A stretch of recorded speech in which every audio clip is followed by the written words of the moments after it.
For Movement Monday today, we have the basic crawl, and we're also going to visit the basic bear crawl.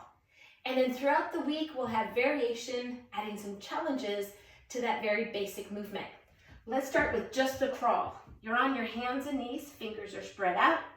You're going to start with the shoulders and wrists in line, pushing up through the shoulders, extend through the crown of the head, keeping that back in a neutral position. And then opposite hand, opposite leg, I should say opposite arm, opposite leg move. And you can have backwards, keeping that back nice and still, nice and quiet.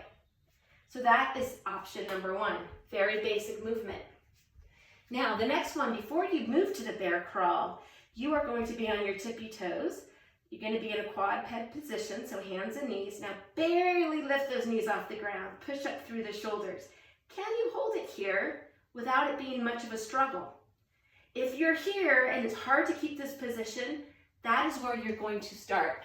Can you hold it there for at least 15 seconds before you start moving your arms and your legs?